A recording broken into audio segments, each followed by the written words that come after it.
I'm rocking the beanie because I got my hair cut. I took a shower. My hair looks ridiculous. I'm sorry. But before we start this video, if you guys want to, you can check out my link tree, check out my filmography, my short films. They're here on YouTube. If you want to, you can log them on Letterboxd. You can also rate them on IMDb. It would mean the world to me if you checked out my work. Also, my feature film, Pesadilla, is also available on Amazon. It's coming out on physical media this December. Can't wait to share more about that. But if you guys want to check that out, it would mean the world to me. Check out my debut film. I would love it. And also, if you want to subscribe, I'm always looking to meet other content creators, other filmmakers. So again, thank you for watching the video. It means so much. The channel has been growing, and I can't thank you guys enough. So thank you. So today we're going to be talking about a little film called Heretic. Now, I want to just get this out there. I just want to talk about it because it stresses me out. Actually, I'm going to save it for the end because you guys are here for Heretic. You guys are here to sort of hear my thoughts and stuff. So I'm going to tell you guys sort of how I interpreted the film, what I thought about it. So if you want to get a little bit of extra stuff, you can stay towards the end. Also, funny story, if I end up burping or like coughing or whatever, I actually have the milk right here to prove it. My wife actually made blueberry pie. Not a coincidence because I wanted her to after I watched this film because I was really craving it. But yeah, so there's that. That's really cool. Fun fact, trivia. Let's go. Heretic movie of the year.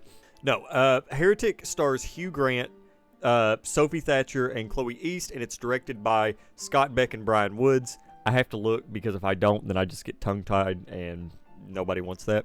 If you're not familiar with who Scott Beck and Brian Woods are, they're the ones that wrote A Quiet Place. I believe they wrote Haunt too. I'm not sure if they directed it. Then they did 65, and now they're out with Heretic. Now, I saw the trailer for Heretic. I was not excited. I just wasn't. It didn't really grab my attention too much. I did love the inclusion of the hollies, the air that I breathe. But other than that, I was just not really too excited for it. Now, the festival circuit came, and I know better than to judge films like that. I was still going to go see. I would still see it. Okay, I would still see it. I've seen a lot of films this year.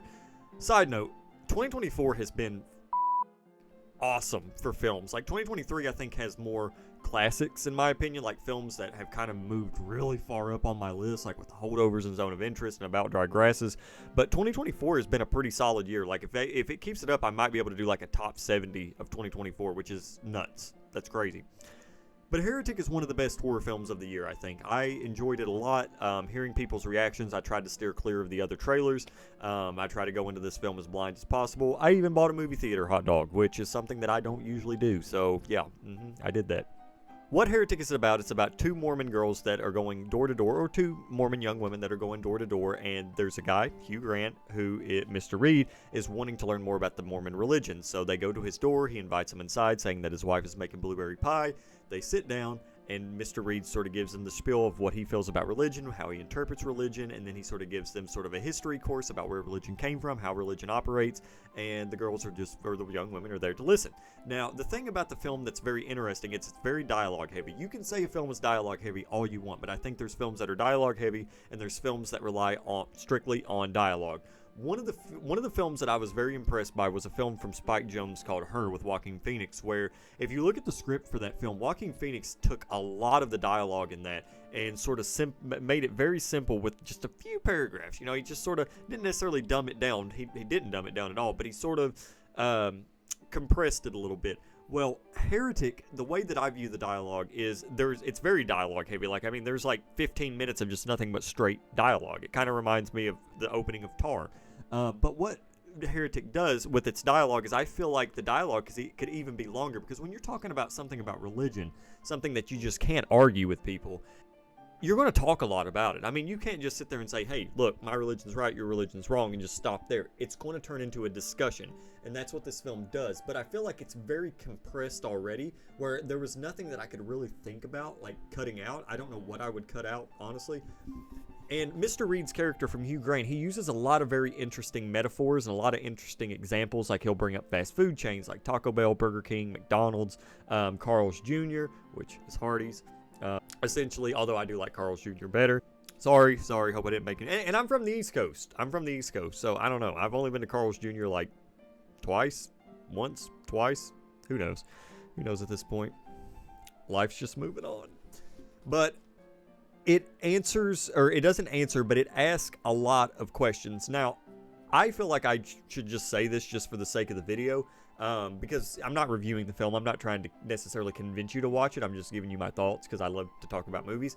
But I will say this, and I really wish people would bring this up in like their reviews that they do, even though I'm not trying to sell you on the film, although I do think you should see it.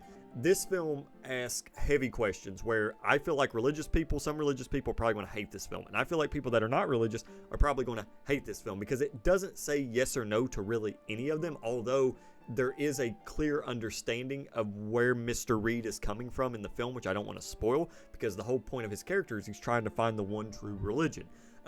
They also make some pretty interesting metaphors and examples with the Hollies' Air That I Breathe, Radiohead's Creep. Nah, you know what? I'm going to cut that whole part out. That just, it has nothing to do with this, so if there was a weird gap, sorry, I just cut it all out. But he makes some pretty interesting metaphors, and it's pretty cool that they're left in the film because I wonder how Monopoly and Creep, and I'm pretty sure they all agreed to it. I mean, who cares? You know, I mean, it's freedom of speech, basically. I mean, you can say what you want. I hope they didn't make Monopoly mad. But yeah, it was cool, the stuff that he was bringing up. And it is the type of stuff that you need to bring up, like Creep with Radiohead and Monopoly, because the thing is, you're trying to convince a whole different audience, you know? Like, it's not the same audience. Like, back in the day, you could just light a stick on fire and convince people, hey, whoa, this is crazy. It's just an example, okay? I'm using hyperbole a little bit, I'm sorry. But Heretic, it was interesting. It goes directions that you wouldn't expect. Anyway, I'm not going to go on any longer. I hope you enjoyed this video. If you did, leave a thumbs up and maybe subscribe. And I'll see you guys next time.